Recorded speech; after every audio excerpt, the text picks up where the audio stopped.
The infamous story of Pepsi and the fighter jet. Pepsi might have given someone a jet. Let's find out. Have you ever heard about the infamous story of Pepsi and the fighter jet? If you haven't, then you have come to the right place. For today's video, we are going to talk about one of the most bizarre stories in the history of corporate deals. It involves a soda company, a military aircraft, and a superpower country. So without further ado, let's dive right in. The Soviet Union's economic crisis. The Soviet Union had a severe economic crisis that lasted from the 1980s until the Soviet Union's dissolution in 1991.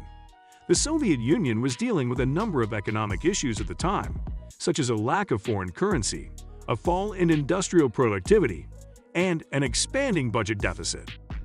The Soviet Union's reliance on oil exports was one of the primary reasons for the economic catastrophe. The economy of the country was heavily dependent on oil exports, and the decrease in oil prices in the 1980s had a big effect on it. The nation also experienced problems with its command economy structure, which led to a shortage of consumer items, low productivity, and subpar commodities. Now, as mentioned before, the country was facing a lack of foreign currency, and in order to fix that, the country tried to raise funds through alternative ways.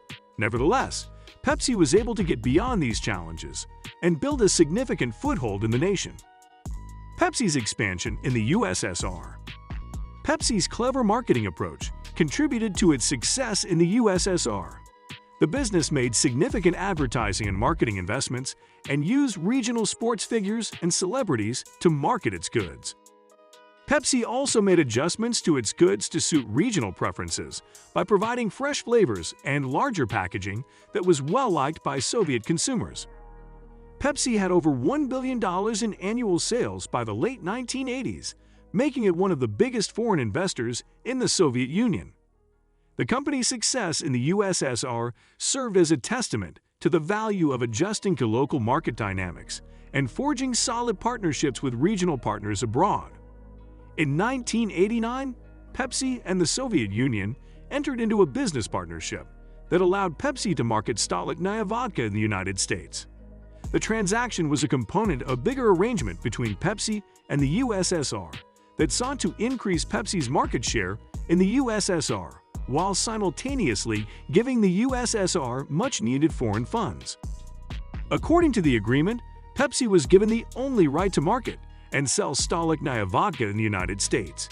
In return, the Soviet Union would get a share of the sales revenue, which it could use to buy Pepsi products to resell inside the USSR. The agreement was considered beneficial to both sides since it gave Pepsi the chance to grow its market in the USSR, while also giving the Soviet Union a new source of income. The Pepsi-Stolichnaya deal. However, there was some controversy around the Pepsi-Stolichnaya transaction. Many of the deal's detractors regarded it as a method for the Soviet Union to profit from the capitalist system, while others saw it as a danger to the country's security. Some officials in the U.S. administration were worried that the agreement may give the Soviet Union a way to surreptitiously finance military or espionage activities there. Despite these reservations, the Pepsi-Stolichnaya merger was approved, and the vodka rose to prominence in the U.S. market. As both nations looked for common ground and ways to strengthen their economic links in the late 1980s, the contract was also regarded as a symbol of the shifting relations between the United States and the Soviet Union. The fighter jet proposal. A well-known urban legend asserts that Pepsi once had 6 fighter planes of military grade, making it the world's 7th largest military force. The tale first appeared in the early 1990s, just after the Soviet Union had disintegrated and the Russian military was having financial difficulties. The Russian government apparently offered to sell Pepsi some of its military hardware, including fighter planes, to pay off some of these obligations. The story goes that Pepsi accepted the offer and acquired 6 fighter planes, which were then leased to the U.S. military and other foreign nations for training. However, the U.S. government ordered that the planes be handed back to the Russian government after learning that a soft drink firm held military-grade weaponry.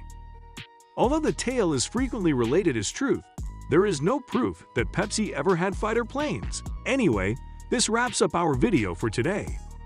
What do you think about this? Let us know in the comments section below. Make sure to like this video and subscribe to the channel while you're at it.